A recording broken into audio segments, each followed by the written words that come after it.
Hey guys, and welcome to Horses and Biscuits. This is a collaborative show that's put on between us at the Shoes and Biscuit and the guys at Rockin' Horse Media. We've been following the progression of Karen the Care Home series drama TV pilot they're putting together, and of course Izzy versus Jess, which is in production at the moment and due to be released on cinema very, very soon. Today, this is going to be a show all about a tribute to three great people that are around us. We've got actor John Challis, which you guys will know as Boycie from Only Fools and Horses.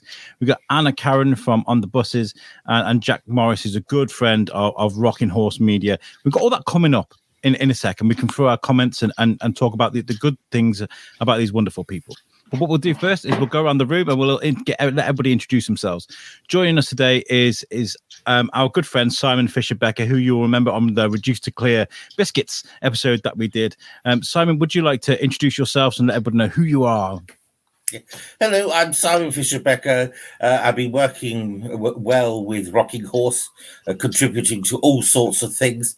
Some of you probably don't know who I am. Others will remember me from Doctor Who and Harry Potter, and others probably don't care. I'm sure they do. It's one of these, once we know you, Simon, it's hard to forget you. And also joining us is Matt Campbell-Dell. Do you want to tell people a little bit about you, Matt? Yes, I'm Matt. I run a company that books actors like Simon into personal appearance events around the world, and John Challis and Anna Karen were two of my long-term clients, who, of course, have fortunately passed away. So I used to book them into the events and look after them and make sure they're all okay, really. Nice. And you developed obviously a nice and obviously quite touching relationship with these folks over time. Yeah, I did. Yeah, they became good friends. And that's really nice because, when we talk about the movie business and the stars and all these kind of things, you always think of it as this machine. So it's just like, we've got a booking at 3:00 on a Thursday. Are you ready? Can you go? Obviously not. You've got this kind of really personable and nurturing relationship with these folks, which is nice. Yeah, I mean, it hurts more because I was friends with them both, not just working with them. Became good friends as well. So I saw them outside of the work, outside of the events, that kind of thing. So it's a bit more difficult for them too than it would be for the people. Apart from the fact, like, John Challis kind of brought me up as a kid. Only Fools and Horses were always on the TV when I was like growing up. So he kind of that kind of group of people kind of raised me. But also I do the Shoes of Biscuit as well. And John Challis is from Shropshire, and I've always regret not getting him on the Shoes of Biscuit. So I regret he's not here no more because I would have loved to have heard his story. But we'll hear more about that in a second. Also join us is my second favourite Baldy. That was a quote from you. It was, yeah. It's Gareth Thomas from Rockin' Horse. How are you, Gareth? I'm all right. I'm a bit knackered. On top of this show is always going to be a really, really important one, which you always find the time for. But it comes along at the same time as we're right in the middle of post-production for Izzy versus Jess and that. So there's a lot going on. Not much sleep going on at the minute, as you can probably tell. But I'm here. That's why he's got the lights dimmed, so you can't see can't see all the wrinkles, I've aged a lot in the last couple of weeks. For the folks at home that aren't realising, and lots of people will be watching because we're kind of all attached, but if you're watching for the first time, first of all, hello. But you won't be aware that Gareth is trying to build a feature film in less than a month. So everything was filmed, it's been edited, and will be released very, very shortly. You just said that it's been quite difficult, but can you go into that a bit more? Like, has it really hurt you? Well, it hasn't hurt in terms of it's been a good sort of hurt. In terms of, we always knew it would be difficult to do. We basically filmed the feature film in 4 days, and then obviously we had what was that, 2 weeks ago? So we had about then a month between that and when it's in a cinema.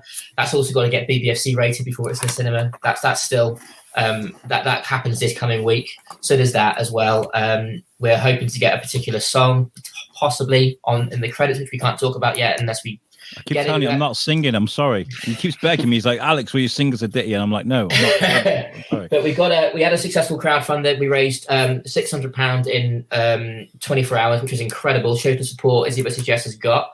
So it's all been really, really positive, but there's no getting away from it. Even when it's really positive, there's a lot of work to turn a feature film around in the best part of 8 weeks, from conception right the way through to filming it, editing it, showing it, the Wellington Orbit, which is now sold out. We found out yesterday morning we've sold out our debut feature film premiere is sold out. So, well done.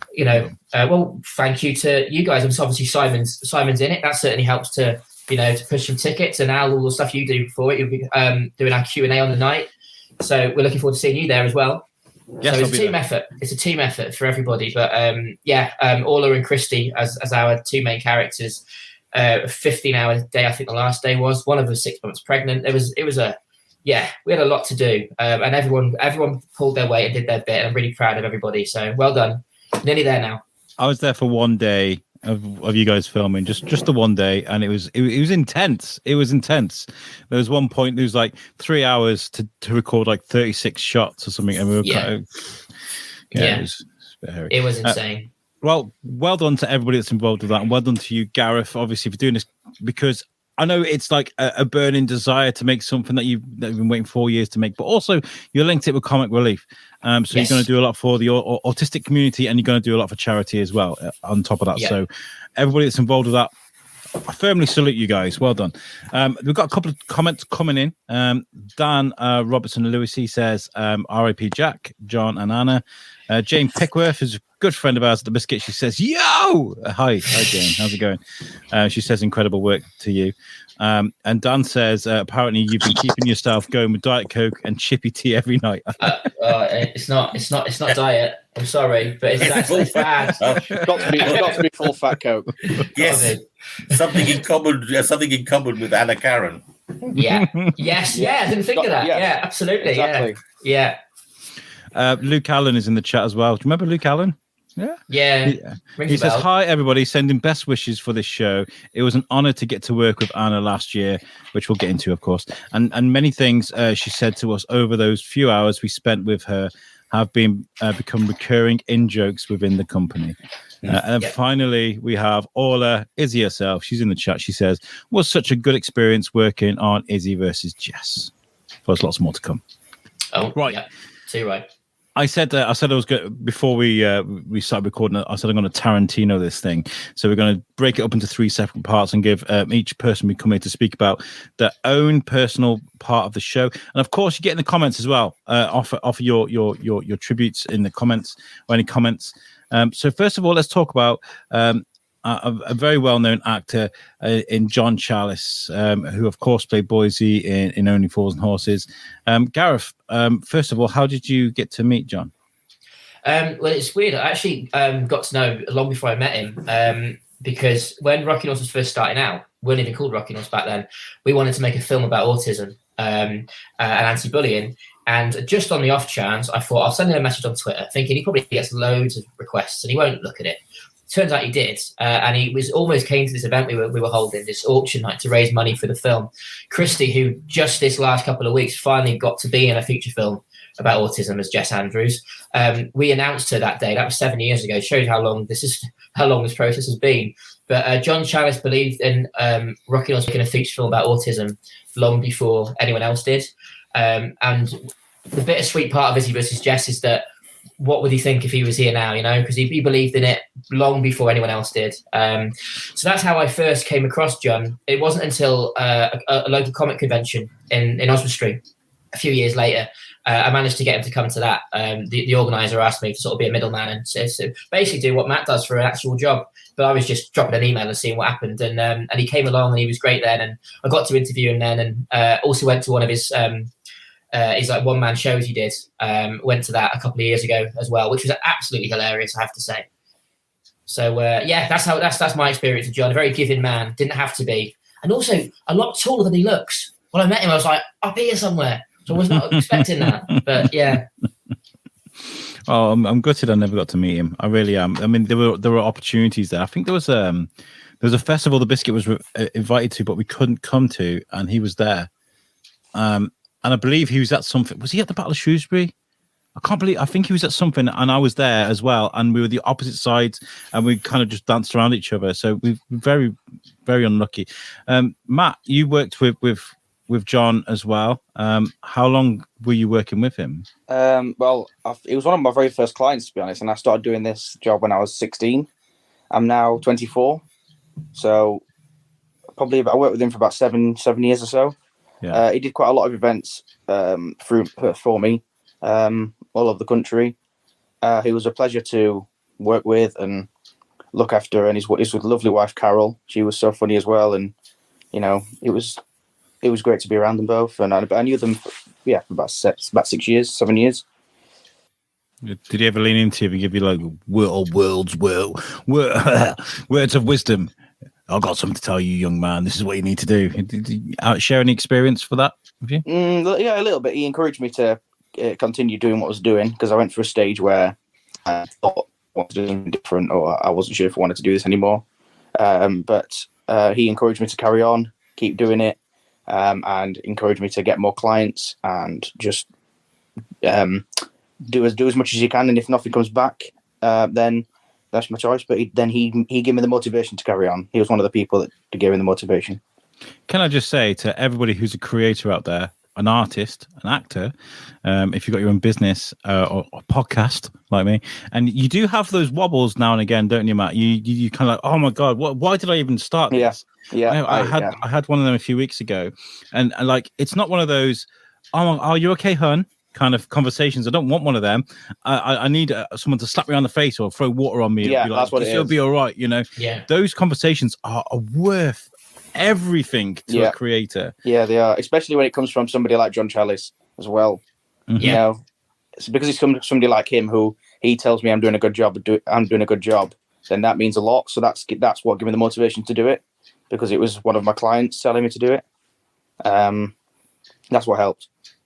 But nice. You get them wobbles occasionally, but you know, I just slap myself in the face. Really, I don't need anybody else to do it. I thought I was a monster for feeling that. I was like, I'm such an ungrateful person, because I feel super lucky to have what I have. Yeah. I do. But for me to be like, well, I'm very lucky with it, because, of course, I made it into a business, and I've made friends now with some of my clients, and I travel the world doing the conventions. So nice. You know, it's a bonus in that sense as well. A bucket list thing, traveling the world, going to lots of different places. It's it's good. I'm glad I carried on with it, really. I am too. Simon, did you ever meet John?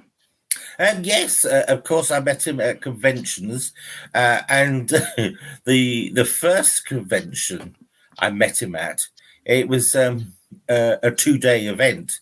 So on the Saturday evening, we had dinner together, and that's when I first then met Carol, his wife, and together they were hysterical. They were a sketch in their own. You know, really, there should have been a camera following them around all the time. But the one thing I remember on that occasion, what I ordered, they didn't have, or they claimed that they didn't have. I wanted a side order of string beans, right? Because I wanted the salmon, and above the salmon there was a chicken served with string beans. So I thought, I can have that as a side order. And they said, oh no, you can't have the string beans with the salmon. You what now? You could only have it with the chicken. so John said, well, because he did it in his sort of Boycie voice. He said, oh well, could he have the chicken with string beans, sans the chicken, but with a side order of salmon? and from that, because it was hysterical. I mean, the poor girl, she was only doing her job, but that was fair. And he just came out with it straight away. He seemed to be able to come up with a quirky comment without any thought. It was brilliant. It's nice to meet these. You hear the word X Factor and it's like, oh yeah, but it's a genuine thing, isn't it? When somebody's got that raw talent, you know. Yeah. Danny John Jules, for example, I was at the point where I was like, oh yeah, I'm going to get the cat on the podcast, and it was like when things were at a lull for him. Now he is everywhere. He did his one-man show. He went around the UK and he's dancing on the stars, and he's doing all these kind of. He's everywhere now, and it's because he's just got raw talent, and he can do the cat thing, and he can do the dancing, and John, people like John Challis, and people that were where they were for a reason, because they were super talented. So to have that in the heart of Shropshire was just amazing. as far as like Comic Cons and conventions go, Matt, have you got any that spring to mind that you went to Boycie? That the first thing you think of, the first thing a memorable moment with John was in Driffield, Driffield Showground, District 14 events. I remember that. That was a good con. He was there with his wife Carol, and we went out for dinner the night before. We just had, I've not got any really funny stories with John, but it was always a pleasant experience being with him. We had dinner with him all the time. He'd make sure that he'd be there earlier in the evening for dinner, and it was always easy to look after and things. But I can't think of any funny stories off the top of my head. No, that's fine. But yeah, it was. I remember they never used a sat nav. No, that was the funny thing. Yeah, because we had a hotel. They used the A to Z.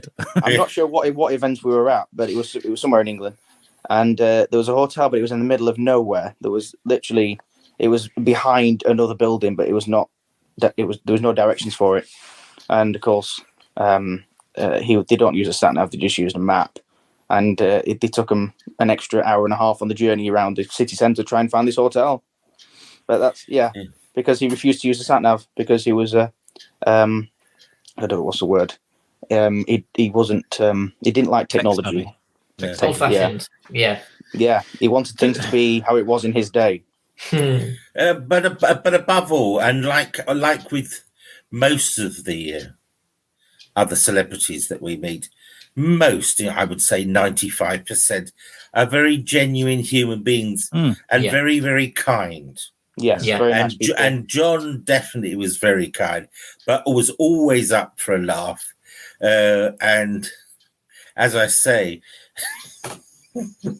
you always knew they'd arrived because you could hear Carol sort of chastising him. I remember, but it was just very yes. That's all I can say, really. I remember when the comic convention that I worked with Matt here in Oswestry, and it was a busy day. It must have been 3-4 o'clock, and I think someone who was looking after him that day said, "Oh no, he's too tired. He doesn't have time for that." And he insisted, "No, I want to go and do the interview with Rocky and all sorts of stuff." And he didn't have to do that, and he still took the time because he said he would earlier on. But we all say things earlier on, don't we? And then later on, you think, "Oh, do I have to do that?" But he insisted on still going ahead with it, and he came upstairs and he spoke to me as if it was the first interview he'd done all day, and he couldn't give enough time for us. So he was a pro, absolute pro. We've got a video here. What is this, Gareth, that you sent me this video? Yeah, as I mentioned earlier, this was when I asked John Challis if he would put together some kind of little video clip for our social medias and stuff. I've actually played this live at the event to raise money for the film, which was 8 years ago, which we're finally going to see come to life next week, which is bizarre. But and I just asked him to could you just say, "Oh, please support this event"? I didn't expect him to do it as Boycie or anything. I just thought, just literally, "Hi, I'm John. Please support this Shropshire film," or whatever. And this is what he gave us. Good afternoon, Oswestry. Boycie here. Now, I'm sorry I can't be with you in the vaults, but I want you to give your support to the Rocking Horse Studios and their very exciting film project, Run for Your Life. Now, nobody likes a bully, and this local enterprise will help raise awareness of the problem of bullying and the effect it has on people of all ages. Now, all films need funding, so please, give what you can. And I trust that Kia and Pete, Gareth and the rest of the team are looking after you, so enjoy the rest of the show, and thank you. Keep up the good work. Cheers. Oh, that was lovely. That was really, really Great. So, completely a character. There's no script to that at all. He took the time to think of that, and I was very touched by that. And we stayed in touch ever since. John did a video for my dad because during COVID because my dad used to come to conventions with me sometimes, and he hadn't seen anybody for a while at these events, and I asked a few of my clients to do a video for my dad, and John was one of the first people to do a video as Boycie and sent it to my dad, which, through COVID helped my dad as well. But he used to do nice things like that for people. Yeah. Lovely guy.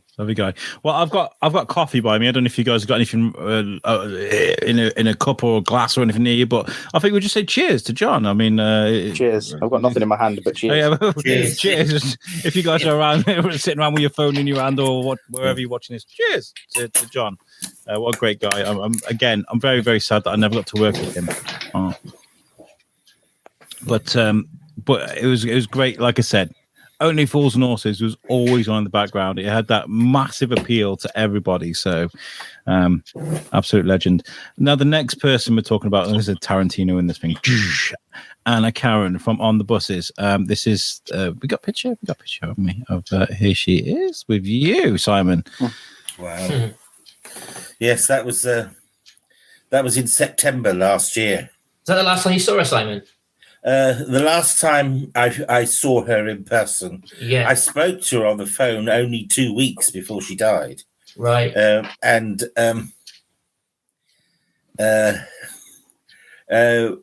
Because at Christmas, not only did I send her a Christmas card, but I sent her a copy of Let Zygons Be Zygons, my latest book. But it never arrived. And she contacted me, says, never arrived. and then what it turned out was a postman had put a card through the door to say, rearrange a delivery. But of course, at this time, Anna was bedbound and none of her carers noticed it. So I then, a couple of days later, happened to get the parcel posted back to me saying not collected. So I sent it to her again, but by her neighbour. So, yes, it's very sobering because I've known Anna for 30 years. I first met her in doing a job in Amsterdam. She then joined my murder mystery dinner theatre company, and she and her husband Terry were a wonderful turn, and we kept in touch all the time. And then, of course, thanks to Matt, we managed to get her a few conventions. And then the difficulty, I was talking to Matt earlier, the difficulty about telling stories about Anna is we have to have a bleep machine. Okay. Yes. Yes. Lots of bleep machines. But there's lots of things. But again, she was another very kind lady, but she wouldn't suffer fools like this. I think one story I could tell where we don't need the bleep is again one morning we were having breakfast and round the table there was Matt, there was Anna, but then there were three large gentlemen. I was one. Then there was another actor called Steve Wickham, and of course Ian McNeice. We're all around the breakfast table, and some lady came along doing some research about what people eat for breakfast, and she was looking rather dismissively at the three round people at the table. She's and I, to be honest, I rarely have breakfast at home. So when I go out and we stay at a hotel, I tend to have more of a continental breakfast. I used to go for grapefruit and yogurt, but now due to some medications, I can't have the grapefruit. Anyway, I was asked, "What are you having?" I said, "Grapefruit."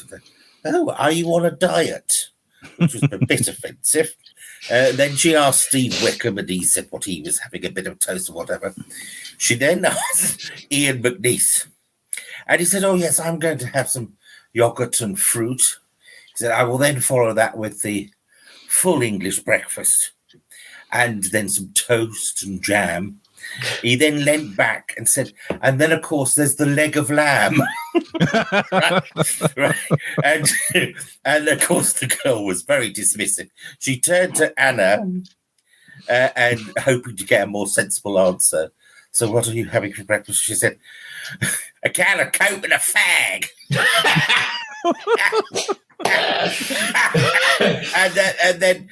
and then she said, "What we're trying to say, dear, is that you can off."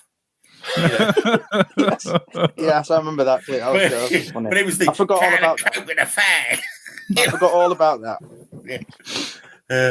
But as we were saying with John Challis, and we're now saying with Anna Karen, when we were with them, laughs all day long. Oh, yeah. There were some serious times. I mean, Anna fell over, her scooter fell over, and it turned out she actually broke her hip. She broke some ribs. Was it her shoulder as well? A shoulder bone, yeah. Yes. But she insisted of getting up and going back to her table, and she stayed to the end of the day to complete the convention. Absolute truth. And she was clearly in agony. But there we go. But she, even in her 80s, Anna was always touting for work, and work came first. And if she agreed to an engagement, she would do it regardless. Regardless of how she was or where she was. But we had some, didn't we, Matt? We had some wonderful journeys. So funny. And I mean, her language could peel wallpaper at 500 I love people that come on a warpath, though. There's something really great about people that are just completely unfiltered. Yeah, but the funny thing was, I do it all the time, but they don't like when I do it. What anybody thought of her. I love that. She just said exactly what she wanted when she thought it. I didn't care what everybody else thought, and that was what I loved about her the most. Yes, I mean, another story I could tell, which I will change the word for, right? is because we would drive to Anna to pick her up. And on this occasion, we had Ian with us as well in the back. Oh, yeah. Anyway, she got into... Anyway, we got into the car, and then suddenly she had a coughing fit. And a really big coughing, a real smoker's coughing fit. And then suddenly there was silence. Right? There was silence. She stopped. And then just beautifully timed, Ian said, "Is she still with us?" and she said, "Naff off." Very. So we had wonderful times. She was highly professional, and Matt did a very good. Helped her with a bucket list. Can you remember the bucket list thing you helped her with? Yes, we did a convention actually in Morecambe. Yes, and we got there. I think we had a day in between two conventions. So the Sunday we went to Blackpool because one of her bucket list was to see her name on the Comedy Walk of Fame. Oh. So I took her to Blackpool, and I've actually got a picture on my phone which I can share with you guys, which was a picture of her pointing down to her name on the Walk of Fame, just below or above Peter Kay. Yeah. And that's what made her day, really, because one of the things she's always wanted to do, but never thought she'd be able to do it because of her mobility issues. So I took her to do that. But a funny story I have got of Anna is one of the last times I picked her up from my house on the way to a convention was we got there on time, but of course when we picked Anna up, we're always there for about 40 minutes waiting for her to get ready and stuff. But I knocked on the door on this one occasion, and she went, "Who is it?" And I went, "It's Matt." She went, "Hang on, I'm in my knickers." Yes. And then walked off, and I stood out there for ages waiting for her to finish getting dressed before I could put her in the car. But it's just the way she said things. It was funny, but yeah. And of course, because along with John Challis, they had some beautiful green room banter and telling us their history. Because of their age, they go way, way back. And I'm of an age that, although I never met the people they're talking about, I do know who they're talking about. Mm-hmm. So I remember when they were, because last time, because we're Rocking Horse as a company are very, very blessed. We never knew this at the time, did we, Simon? But we actually recorded Anna's last appearance on camera, which you didn't know that at the time, of course. That happened to be on my birthday of all days. So I got to share some Rocking Horse cake with Anna Karen, and I'm a massive EastEnders fan. I know you introduced her, Alice, on the buses, but for me, it's just Aunt Sal. And so we're there filming. I was pretty ill this day, there she is, as it was. And obviously, Al and Simon, I know in particular, will be aware of, most of our viewers will know who Luke Allen is. And I'm there setting up the camera and all the rest of it. And then Anna just leans over to Luke, goes, "Is that your dad?" to me. I was like, "Oh, I know I'm like 33 today, Anna, but there's no need for that." He's like 16 or 17 We all or whatever get it that, though, was. Gareth. We all get that when we walk around with Luke, to be fair. Yeah, we do, yeah. Yeah, but she was always kind. She was teaching people right up to the point where she then became more bedbound. So that it was only at that point that she had to stop. But so it was only really her last year or so. But so well into her 80s, she was still teaching. Oh, bless her. Yes, and to be honest, after seeing her in September, Gareth, I sort of said to myself, "Oh, we probably haven't got long for her now." But I didn't, and so I'm sad of her passing. The the consequences, or what's the words? The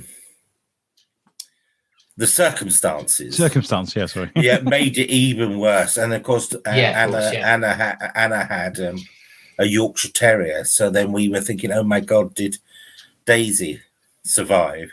Well, fortunately, we can now say Daisy did survive. Oh, fantastic! And Daisy's now with her regular dog walkers. Yes. Oh, brilliant! I love that. Yeah, I love Yorkshire Terriers anyway. One thing we should just say that there were lots of stories of neighbours saying they could hear Anna crying out for help. The answer to that is incorrect. She was asleep. She took because she had lots of pain relief, and she took heavy sleeping tablets, so she was asleep. Oh, good. For the people watching right now that aren't aware of how she died, there was a fire, unfortunately. Yes. So it's a bit of a consolation to know that she went peacefully. Yeah. Well, yeah. peacefully. She took some sleeping tablets about 30 minutes beforehand, so she'd. Yeah. There was rumours out there that it happened for a cigarette burnt the bed or something, but there was questions in the end of electricals. So. Right, okay. But what I will say for her though is like I only met her when went with Simon last year, and obviously me and Tony, Simon's husband, who was there, and Luke, we were like helping her out of bed and put her on a chair ready for this interview. But once she was in that chair and the cameras are on, she was as sharp as a tack. There was she was not some sort of fragile little old lady. Once the cameras are on, she knew exactly what she was doing at all times. Oh yeah, but mentally she was still there. And even, as I say, I spoke to her about 2 weeks, maybe 10 days before she died, and down the phone, her voice, was still very, very strong. Yeah, yeah, definitely. Yeah. I think one of my biggest regrets was when I left that day with you guys, I said to her, I promised her that I'm going to put you back on a cinema screen. And of course, when we went to the Reduced to Clear premiere, we had a big one on the inside trailer, and probably the biggest part of that trailer was the Anna Karen part. She's the only one who gets any real audio apart from Simon's voiceover. And it's always been in the back of my mind that we did put Anna Karen back on a cinema screen, but I don't know if she ever actually knew. So that's always a little bit of regret that we never actually made her aware of that. So, but we did. Anna, I sent her a copy on a CD. Oh, okay, well, that's good. Along with my book at Christmas. Now, whether she got it or whether she got to play it or not, I don't know. Yeah, well, we tried. Yeah, that's good. It's good to know. We have a video here, don't we, of an interview you guys had with Anna? Yeah. Shall I play this? Yes, please. Here we go. This is Anna being interviewed by Gareth. We were paid in advance and not needed for a while. So we went to the Anne Frank Museum, which was fascinating. And then on the way home, I asked Simon what else he did. And he said murder mysteries. And I went, why haven't you asked me to do one? And he said, I don't think I can afford you. I said, you haven't tried. And then so we started doing murder mysteries together, which was great fun. Fantastic, great answer, love that. Brilliant. Really good, really good. Okay, fabulous. Okay, next question then. Simon's, as you know, making a documentary about disability awareness. Yeah. How important do you think it is that not only is there been a programme made about that, but it's being made by someone who's got a disability themselves? I think it's utterly and completely important. And I think more notice should be taken by everyone, because it could happen to anyone, anybody you like. Absolutely spot on, brilliant. go flying through these. I'm trying to think of what else we need to... Because Anna knew me before. Oh, before and afterwards, yeah. So you've known Simon for a long time. Yes. Can you sort of explain to us, you know, before his accident, how do you remember Simon as he used to be, as opposed to how he is now? Is there any difference? Well, yes, it's the same. Oh, I just cut out there. I don't know what that happened. Right on the punchline as well. I don't know what that happened. Basically, so our viewers know what Simon, do you want to say what she said? Do you remember? Yes, I mean, you asked what was the difference, and she said, "Well, he's disabled." Yeah. He's disabled. She literally said, because I said, you knew Simon before he was disabled, so have you seen any difference in him? And she just, dry as you like, just comes out with, "Well, he's disabled now. He wasn't then." Just like that. It was very funny. So dry. That was quite emotional, actually, hearing her voice again, to be honest. Yes. Yeah. Yeah. Well, what we'll do... The Anne Frank museum that she mentioned, I first met Anna Karen in a queue going for a casting. And it just so happens that a good friend of mine, Clive Ward, I met him there too. And so there was Clive in front of me, then there was me, and then behind me, there was this ochre, as she insisted, and calling her colour, ochre-haired lady. And I'm saying, "Oh my God, that's Anna Karen." So I sort of said hello, and we sort of chatted. So that was great. Anyway, we went for the casting, and then we left. And then it turned out that Clive, Anna Karen, and myself, we got the job. And then on the plane over to Amsterdam, there was Clive and I together, and then in front of me there was Anna, and then there were two other people doing the same job, but they separately. So we became a natural us three and those two. When we got to the studios, they said, "Well, we'll deal with these two first. You go off and do some sightseeing." And so they gave us a little bit of money and put us in a cab. And so that's how I got to see a more serious side of Anna. She wanted to go to the Anne Frank Museum. She was the one who encouraged us to go. And I'm very pleased she did. Yes, fantastic, mate. And, you know, when she found out I did the murder mysteries, and I said that I didn't think I could afford her. And it's just the way she said, "Well, you know what it's like. One day I earn £1,000, the next day I earn naffle." And from that sentence, I fell in love with her. And then, of course, I met her husband, Terry, who's a stand-up comic, an actor, and previously he was a stuntman. So, and he was very funny. And also he was part of the old musical routines as well. And he did a brilliant drunk, which I got a few clients complaining about when he did it on the murder mysteries. And I'm sure they weren't convinced, but it's very true. I've heard a lot about these murder mystery things. I'll have to get them. I'm not at the prison anymore, so I might be able to. Yeah, I don't do them anymore, but I did them for about 20 years. Absolute huge fun. I like immersive acting. It's a murder mystery story that takes place whilst people are having dinner. Matt, you said about obviously hearing Anna's voice was a bit emotional and stuff. Now might be a good time to mention what you approached me and Rocking Horse about, which we're going to be doing now.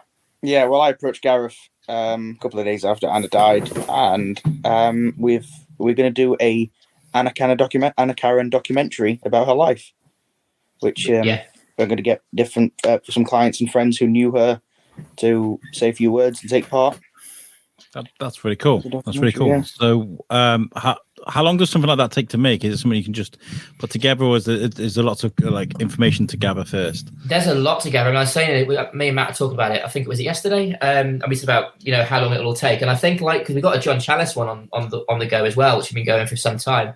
And it's one of those things. You have so many people whose lives she touched, that you kind of have to go when people are available. And that might mean it takes a year to do, because you've got to find we're going down to see Ian McNeice in Cornwall in the next couple of months to get some stuff done with him. Obviously, there's Simon, and that's just a fraction of the amount of people that would want to contribute to this.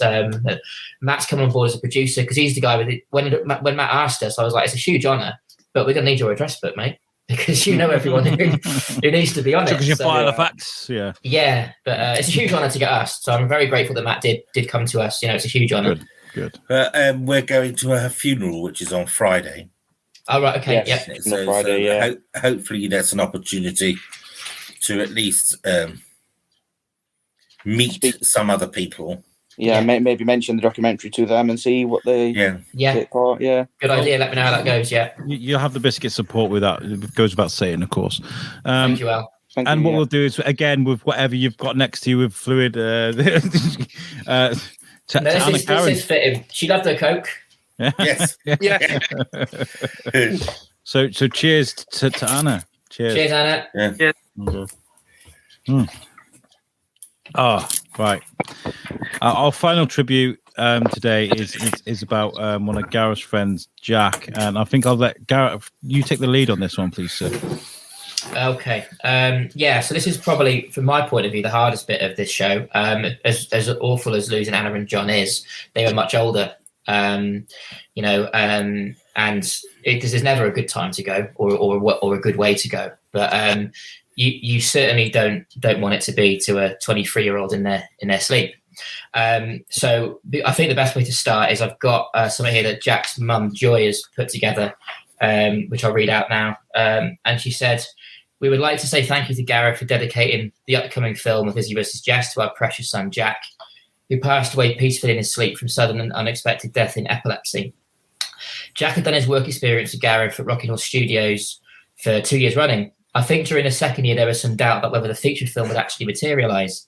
But after spending that second week with Jack, listening to his enthusiasm, passion, and his ideas about just putting out little tasters and removing most of the obstacles, I think it relit the flame that Gareth and the team had almost lost. And I can say for a fact that that's true. That's the thing with Jack. He had an amazing ability of making every person he met feel like they could do anything and they could conquer the world. He believed nothing was impossible, and I think that this showed in the remarkable life he led. He would be so proud to be part of the film. To us as parents, he was so much more than a son. He was the rhythm of our world and the beat we lived our lives to. He was the most amazing son anyone could ever ask for. He was our IT consultant, our photographer, our cameraman, our DJ, our entertainer, our comedian, our therapist, our family advisor, our travel agent, our Netflix advisor, and our selfie front guy. He was our total world, but most of all, he was the most amazing and loving son anyone could ever wish for. We are so proud of him and feel honoured to be his parents. Jack, you'll be missed so much, more than words can say, but you will always be here with us in our hearts. We love you so much. There aren't, after that, there aren't words I can say to possibly do him justice. But me and Christy and a couple of other members of the Rocking Horse family did go to his funeral recently, and that was tough. That was difficult. Weirdly, I didn't know at the time he touched that many lives. There are people at that funeral that are family friends of mine who I've not really spoken to in a long time, and he touched their lives somehow in a completely different way away from Rocking Horse. And he was on the spectrum just like myself. And as Joy refers to there, he when I was being a bit of an idiot, because I know it's hard to believe now, I like to think, but there was a time when I wasn't making feature films and I wasn't doing documentaries with Doctor Who actors, or and no one would trust me as far as they could throw me to get anything done, because I was always too busy drinking and just committing not just career suicide but personal suicide, and in terms of like just social life and just being an all-round not nice guy. But Jack, almost to a point, it was quite annoying at the time, if I can say that, which would not give up. I remember one Christmas party we had here for Rocking Horse, and I just wanted to get smashed, to be perfectly honest. And he was there. So when are you going to bring Jess back? And when are you going to do the film? And he just, in his big Christmas jumper, this big smile, he just wouldn't take no for it. And I was like, mate, it's finished. It's all over. Just let me have a drink. And he just never gave up. He just would not take no for an answer. And when we shot the film recently, which obviously Simon was part of, there's a certain scene when lots of the people from the past of Rocking Horse all feature, and we knew that Jack would have been here if he was around, and that's why we're making this film in memory to him, because he would be there, and he will be there. His family are coming to the premiere, and it's a sellout, and rightly so for the effort he put in. It doesn't seem fair that I'm still here after all the crap I put my body through over the last few years. Yeah, I might have sorted it out now, but someone who's dead healthy and is a totally nice guy that wouldn't wrong anyone, He's a far better man I'll ever be, and he's not here anymore. That doesn't seem right. But all we can do is try and be better people in honour of someone like Jack. So and his family, I think, in particular, deserve so much praise. The strength they've shown. I mean, I know a lot popping up in the comments now. I can't imagine. I've got a son myself. I can't imagine having. I know, Al, you have as well. I can't imagine having to experience a loss like that at any age, especially that young. And that's what I was going to say about this was obviously I never met Jack, but like the empathy, it hits me right in the head. We've lost friends. I've lost loved ones. And luckily my kids are absolutely fine. But like you said, to put yourself in that position is absolutely heartbreaking. So again, I'm going to raise my drink. I know it's coffee. I'm sorry. Coke for me.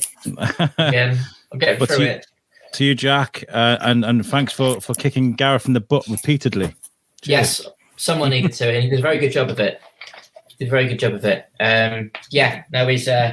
He's left a big hole in all of our lives, like all three of these legends have. And I think, to be honest, that the fact that Jack Morris, a work experience lad, 2 years in a row, who, let's face it, the rest of the world doesn't necessarily know an awful lot about, but he's being talked about alongside two national treasures, and he doesn't seem out of place. Nice. It feels right, and I think that says a lot about the guy.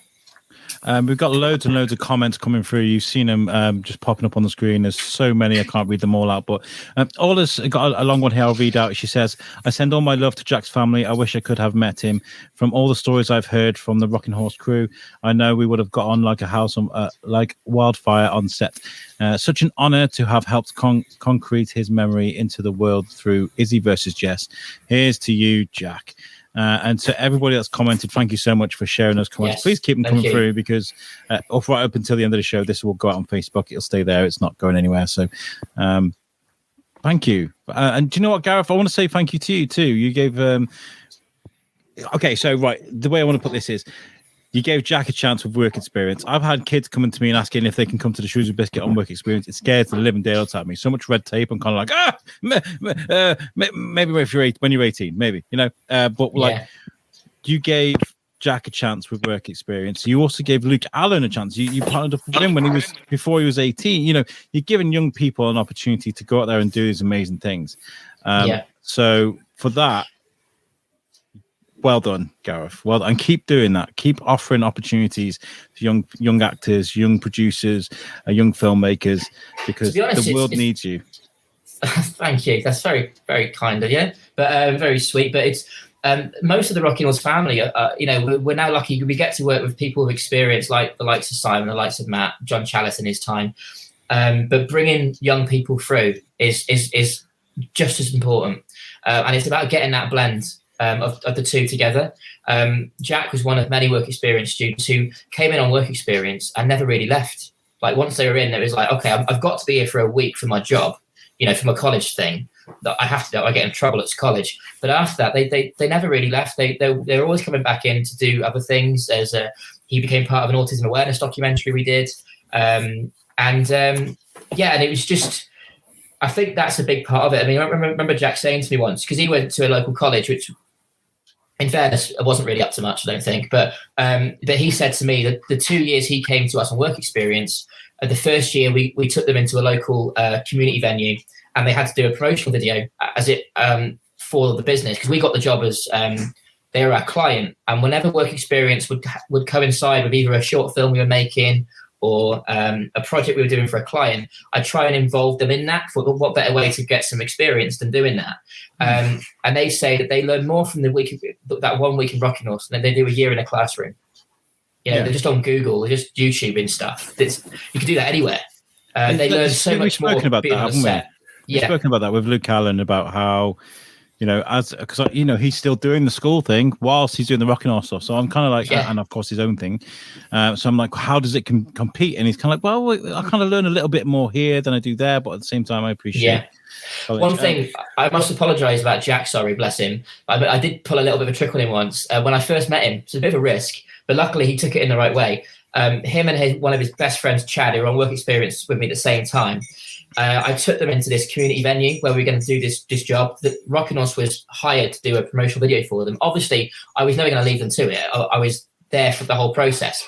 But I basically went into Jack and Chad. I'd already organised it with the venue, and I said, you know, we knew what was going on. They were all part of it. I said, I'm going to play a little trick on these work experience lads, because you know what it's like. You need a bit of banter in the workplace. It's how you learn. So I went in there and I said, right, guys, no offence, but I need you to make sure we get this job right, because I need to pitch this job to these clients, and if they don't take the job, I can't feed my son at the end of the week. I said, and so can you and Chad go out there and just basically pitch doing a video for them, because I think it'll sound better coming from you than me. And obviously it'd all been agreed. They're fine, no matter what happened. But to be fair, they went out there and they really sold it, and they didn't know that it was all a joke. But yeah. But he was always good up for a laugh as well. You know, he didn't take himself too seriously, which is very important in this job. Absolutely, but also you've highlighted a thing for actors. I mean, what a lot of actors, even today, who come out of drama colleges, they've got no real experience of working in television. Yeah. It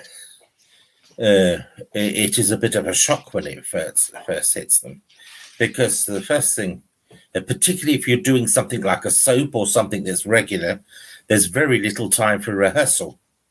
Yeah. So you have to get into the habit of going and saying, are you in my scene? Are we together? Blah, blah, and huddling in a corner and just at least running your words. You get a sort of rehearsal when there's a technical check going on.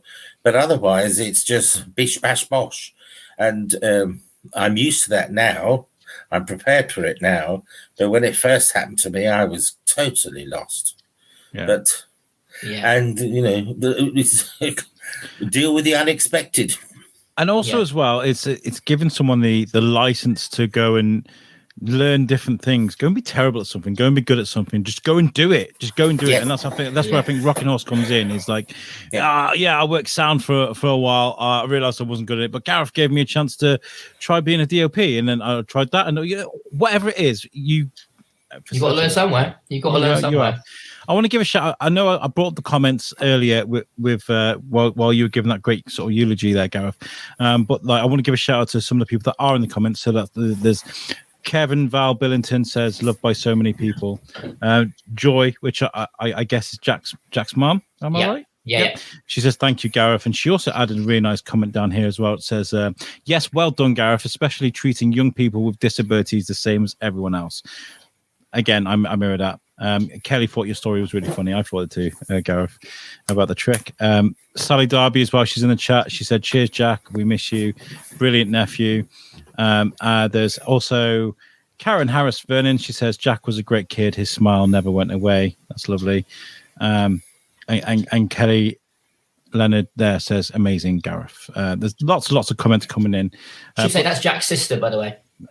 There was a comment up earlier that I brought up that said she's a great brother. So all of you guys, thank you for tuning in and giving those comments, and keep them coming as well, because we'll leave this as a nice thing. It'll stay on Facebook and people still see the comments. So even if you're watching this as a pre-record after we've gone off live, throw me your comments there. It'd be great.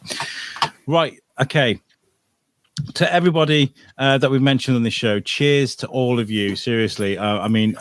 Whether you are cheers. Whether you are the young Jack, the new future, our film, whether you are the people we've learned from over the years, it's been nice talking about you and sharing great experiences with you guys. What we'll do now is, because we're running short on time, we'll go around and talk about things that we're working on. I know it seems a bit, but we need to try and finish this on a positive. Simon, are you working on anything at the moment that you'd like to tell our folks about? Yeah, I'd like to tell you about a lot of stuff that's going on, but I can't. But of the things that I can, people have been very kind about my trilogy. My Dalek has a puncture, my Dalek has another puncture, and let Zygons be Zygons. And I'm currently working on Don't Take the Pith. Don't take the pith. I like that. Yeah. I like that. Which is all about fruit. Nice. Different. Lovely. Matt, what are you? Have you got any conventions coming up that you want to tell people about? I've got a few. I'm going on the Doctor Who Caribbean cruise in a month's time.